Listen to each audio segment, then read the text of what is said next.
നമസ്കാരം. Raf talk മലയാളത്തിലേക്ക് അവർക്കും സ്വാഗതം. ISLൽ കഴിഞ്ഞ കുറച്ച് ദിവസങ്ങളായിട്ട് കാണികളുടെ റോളിലുള്ള കേരള ബ്ലാസ്റ്റേഴ്സിന് പോസിറ്റീവായിട്ടുള്ള റിസൾട്ടാണ് വന്നുകൊണ്ടിരിക്കുന്നത്. ബ്ലാസ്റ്റേഴ്സ് ആരാധകർക്ക് ഏതായാലും പ്രതീക്ഷയും സന്തോഷവും ഒക്കെ സമ്പാദിക്കുന്ന റിസൾട്ടുകൾ. ഇന്നലെ പഞ്ചാബാണ് പൊട്ടിയതെങ്കിൽ ഇന്നിപ്പോൾ ഒഡീഷ പൊട്ടിയിരിക്കുന്നു. ഒഡീഷയുടെ പൊട്ടൽ എന്ന് പറഞ്ഞാൽ അവർക്ക് കിട്ടിയ പെനാൽറ്റി അവർ മിസ് ചെയ്യുന്നു. അതുപോലെ ഓൺ ഗോൾ ലാൽ തദാങ്ങ കോൾഡ്രിങ് അഥവാ പ്യൂട്ടിയയുടെ ഓൺ ഗോൾ അവർ വഴങ്ങുന്നു. അഹമ്മദ് ജാഹുവിന് റെഡ് കാർഡ്.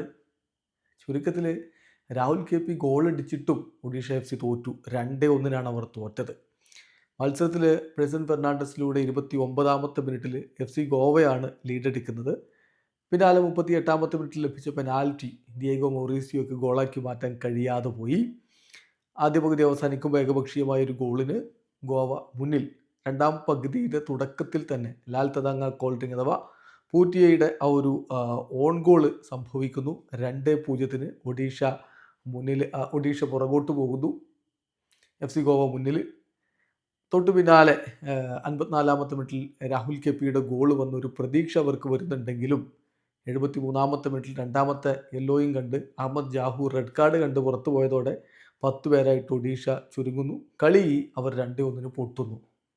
സോ ബ്ലാസ്റ്റേഴ്സിനെ സംബന്ധിച്ചിടത്തോളം കാര്യങ്ങൾ ബ്ലാസ്റ്റേഴ്സിൻ്റെ വഴിക്ക് വരുന്നു എന്നൊരു തോന്നലാണ് ഇപ്പോൾ ഉണ്ടായിക്കൊണ്ടിരിക്കുന്നത്. ഒഡീഷ എങ്ങാനും ഈ കളി വിജയിച്ചിരുന്നെങ്കിൽ 19 കളികളിൽ നിന്ന് അവർക്ക് 28 പോയിൻ്റ് ആകുമായിരുന്നു. ബ്ലാസ്റ്റേഴ്സിനേക്കാൾ വലിയ രൂപത്തിൽ 4 പോയിൻറ്റിൻ്റെ ആ ഒരു ലീഡിലേക്ക് അവർ എത്തുമായിരുന്നു. ഓൾറെഡി മുംബൈ സിറ്റി FCക്ക് 28 പോയിൻ്റാണ്, ബംഗളൂരു FCക്ക് 28 പോയിൻ്റാണ്, നോർത്ത് ഈസ്റ്റ് യുണൈറ്റഡിന് 29 പോയിൻ്റാണ്. അപ്പോൾ ബ്ലാസ്റ്റേഴ്സിന് ഒന്നുകൂടി കാര്യങ്ങൾ ദുഷ്കരമാവുമായിരുന്നു. എന്നാൽ ഇപ്പോൾ ഈ കളി ഒഡീഷ തോറ്റതോടെ ബ്ലാസ്റ്റേഴ്സിനേക്കാൾ 1 പോയിൻ്റ് മാത്രമേ അവർക്ക് കൂടുതലുള്ളൂ. 19 കളികളിൽ നിന്ന് 25 പോയിൻ്റ് എന്നുള്ളതാണ് സ്ഥിതിവിശേഷം. ബ്ലാസ്റ്റേഴ്സിന് 19 കളികളിൽ നിന്ന് 24 പോയിൻ്റ്. പഞ്ചാബ് ഇന്നലെ തോറ്റു. 18 കളികളിൽ നിന്ന് 23 പോയിൻ്റാണ് അവർക്കിപ്പോഴുള്ളത്. ഇനിയിപ്പോൾ ബ്ലാസ്റ്റേഴ്സിനെ സംബന്ധിച്ചിടത്തോളം നാളത്തെ കളിയിലും ബ്ലാസ്റ്റേഴ്സ് പ്രതീക്ഷയോടുകൂടി ഉറ്റുനോക്കുകയാണ് എന്ത് സംഭവിക്കും എന്നുള്ളത്. നാളെ മത്സരം വരുന്നത് നോർത്ത് ഈസ്റ്റ് യുണൈറ്റഡും മുംബൈ സിറ്റി FCയും തമ്മിലാണ്. സോ അവിടെയും ഒന്നുകിൽ മുംബൈ തോൽക്കുക അല്ലെങ്കിൽ നോർത്ത് ഈസ്റ്റ് യുണൈറ്റഡ് തോൽക്കുക. 2 സംഭവിച്ചാലും ബ്ലാസ്റ്റേഴ്സിന് അത് അനുകൂലമായിരിക്കും. കാരണം നോർത്ത് ഈസ്റ്റ് തോൽക്കുകയാണെങ്കിൽ 20 കളികളിൽ നിന്ന് അവർക്ക് 29 പോയിൻ്റ് എന്ന രൂപത്തിലായിരിക്കും ഉണ്ടാവുക. ബ്ലാസ്റ്റേഴ്സിനേക്കാൾ ഒരു കളി കൂടുതൽ കളിച്ച സ്ഥിതി വിശേഷമായിരിക്കും ഉണ്ടാവുക. ബ്ലാസ്റ്റേഴ്സ് അടുത്ത കളി വിജയിക്കുകയാണെങ്കിൽ അവിടെ 1 പോയിൻറ്റിൻ്റെ വ്യത്യാസമേ അപ്പോൾ സംഭവിക്കുകയുള്ളൂ. അതല്ല മുംബൈ സിറ്റി FC തോൽക്കുകയാണെങ്കിൽ മുംബൈ സിറ്റിക്ക് 19 കളികൾ 28 പോയിൻ്റ് എന്ന സ്ഥിതിവിശേഷമാവും. ബ്ലാസ്റ്റേഴ്സിനേക്കാൾ 4 പോയിൻ്റ് കൂടുതലായിരിക്കും അപ്പോൾ അവർക്കുണ്ടാവുക. അപ്പോൾ ഏതായാലും നാളത്തെ കളിയിൽ 2 സംഭവിച്ചാലും ബ്ലാസ്റ്റേഴ്സിന് അത് അനുകൂലമായിട്ട് കാര്യങ്ങൾ കൊണ്ട് എന്നെത്തിക്കും. നോർത്ത് ഈസ്റ്റ് തോൽക്കുന്നതാണ് കുറച്ചുകൂടി ബ്ലാസ്റ്റേഴ്സിന് ഗുണകരമാവുക. ഇതാണിപ്പോൾ പറയാനുള്ളത്.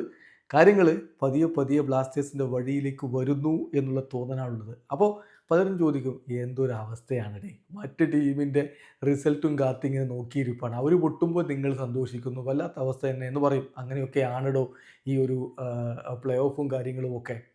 ലീഗ് എന്ന് പറഞ്ഞാൽ അങ്ങനെയാണ്. ഓരോ കളിയും ആവേശഭരിതമാകും. പോയിൻ്റ് പട്ടിക മാറി മറിയുകയും ഒക്കെ ചെയ്യും. അപ്പോൾ ചിലർ ചോദിക്കും, ഇങ്ങനെ മറ്റുള്ളവരൊക്കെ പൊട്ടിയിട്ടും നിങ്ങൾ ജയിക്കണ്ടേ? മോഹൻ ബഗാനെതിരെ ജയിക്കാൻ പറ്റും. ഇപ്പോൾ മിക്കാൽ സ്റ്റാർ പോയതിന് ശേഷം പുരുവിൻ്റെ കീഴിലാണെങ്കിൽ ബ്ലാസ്റ്റേഴ്സ് കുറേ പോസിറ്റീവ് റിസൾട്ടുകൾ ഉണ്ടാക്കുന്നുമില്ല. അപ്പോൾ എന്തായാലും പ്രതീക്ഷകൾക്കൊരു പഞ്ഞവുമില്ല. ബ്ലാസ്റ്റേഴ്സിനെ സംബന്ധിച്ചിടത്തോളം മറ്റ് സാഹചര്യങ്ങൾ, ബ്ലാസ്റ്റേഴ്സിൻ്റെ കളി ബ്ലാസ്റ്റേഴ്സ് വിജയിക്കണം, അത് വേറെ കാര്യം. അതോടൊപ്പം മറ്റ് കളികളുടെ റിസൾട്ട് കൂടി അനുകൂലമായിട്ട് വരണം. അതിങ്ങനെ ഒന്നിനു പുറകെ ഒന്നായിട്ട് അനുകൂലമായിട്ട് വന്നുകൊണ്ടിരിക്കുമ്പോൾ സ്വാഭാവികമായിട്ടും ആരാധകർക്ക് വലിയ പ്രതീക്ഷ ചൊലിക്കുകയാണ്. ബ്ലാസ്റ്റേഴ്സിൻ്റെ പ്ലേ ഓഫ് സാധ്യത ഇപ്പോഴും സജീവമാണെന്നർത്ഥം. വീഡിയോ അവസാനിക്കുന്നു. ഫുട്ബോൾ ലോകത്തെ കൂടുതൽ വിശേഷങ്ങളുമായി റാഫ് ടോക്സ് എത്താം.